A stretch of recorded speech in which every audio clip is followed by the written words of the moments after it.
For 3 years, silence had ruled the Harrington mansion. Not the peaceful kind, but the aching, echoing quiet that settled into the heart like dust you could never wipe away. Ethan Harrington had built empires with his voice. Boardrooms listened when he spoke. Markets shifted when he breathed. Men twice his age leaned forward when he cleared his throat.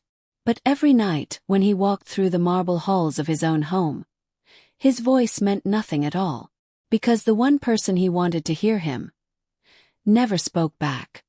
His daughter, Lily Harrington, was 3 years old, and she had never said a single word. Doctors called it selective mutism.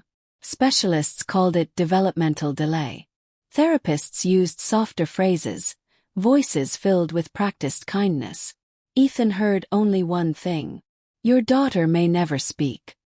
He would have traded every skyscraper with his name on it, every private jet, every headline, just to hear Lily say Daddy.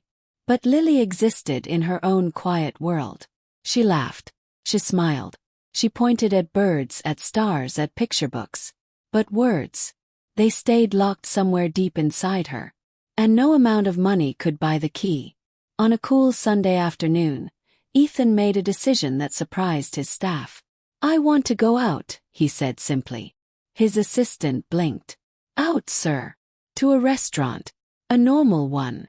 Security shifted uncomfortably. Public outings were rare. Too many stares. Too many whispers. But Ethan looked down at Lily, who sat on the couch lining up her toy animals with perfect concentration. "Maybe," he said quietly, "a change of scenery will help."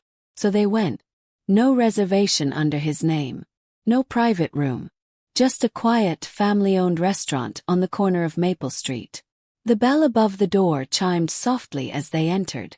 The restaurant smelled like fresh bread and warm spices. Wooden tables. Soft lighting. Laughter drifting from a corner booth. Lily clutched her stuffed rabbit tighter, her wide brown eyes scanning the room.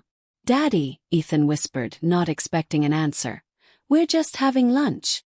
They were seated near the window. And that's when she appeared. The waitress. Her name tag read Maya. She couldn't have been more than 25. Simple ponytail. Warm eyes. A gentle smile that didn't feel rehearsed. "Hello," she said softly, kneeling slightly to Lily's eye level. "That's a very brave bunny you have there." Lily froze. Then slowly, so slowly it happened. She lifted the bunny and held it out. Maya's eyes lit up. "May I say hello?" Lily nodded. Ethan's heart skipped. She rarely interacted with strangers. Maya didn't rush. She didn't overdo it. She simply smiled and said, "Hi, bunny." Then she stood and handed Ethan the menu. "I'll give you some time," she said. "No rush." Something about her presence lingered, like warmth after sunlight. As they waited, Ethan noticed something strange. Lily kept watching Maya.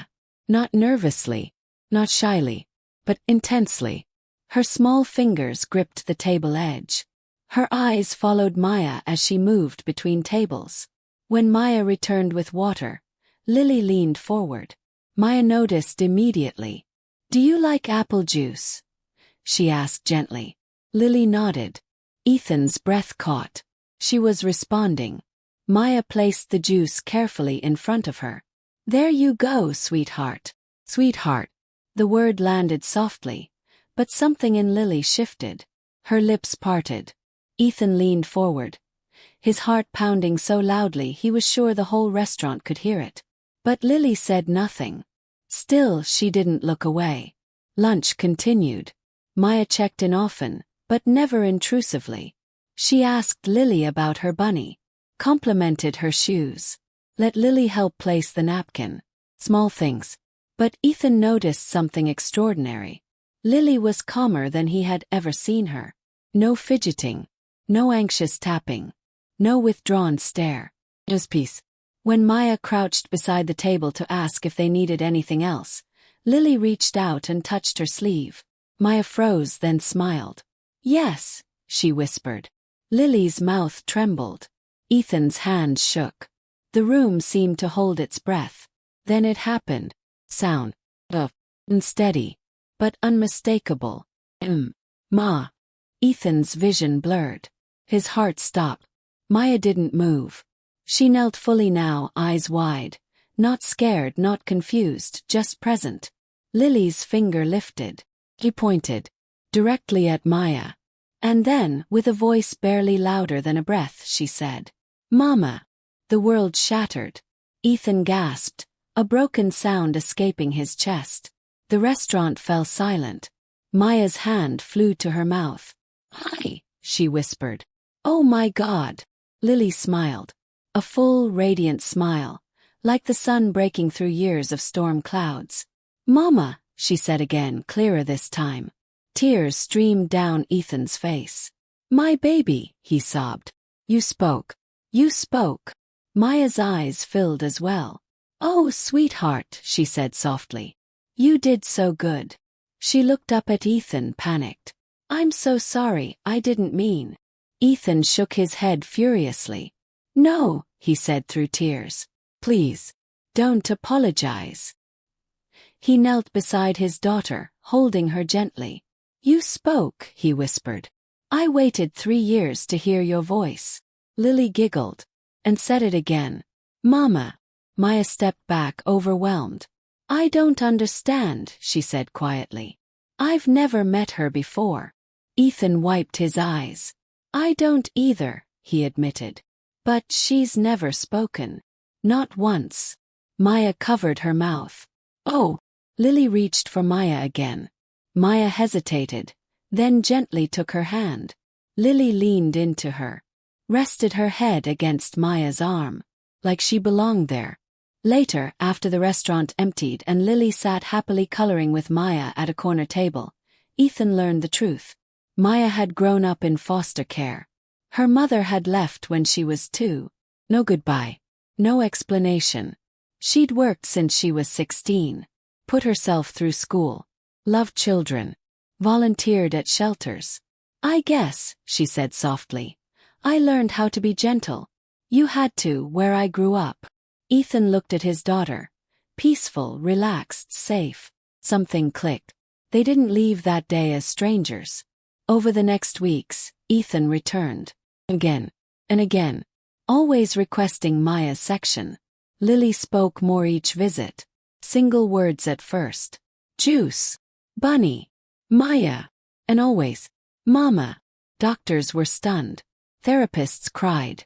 One specialist finally said, "Sometimes, children don't need pressure. They need connection." Months later, Maya sat in Ethan's living room, watching Lily build towers on the floor. "You don't have to do this," she said nervously. "I'm just a waitress." Ethan knelt beside her. "You're the first person my daughter trusted enough to speak to," he said. "That's not just anything." Lily ran over, arms wide. "Mama." Maya caught her. Tears fell freely now. Maya didn't replace Lily's mother, but she became something just as powerful. Safe place. Bridge. A voice Lily found when the world felt too loud. Ethan never forced a label. But one night, as Lily drifted to sleep between them, she whispered, "Daddy." "Mama happy." Ethan closed his eyes. After 3 years of silence, his daughter had found her words. And sometimes, miracles don't arrive in private jets or penthouses. Sometimes, they wear an apron, carry a tray, and answer to the name Mama before they ever expect to.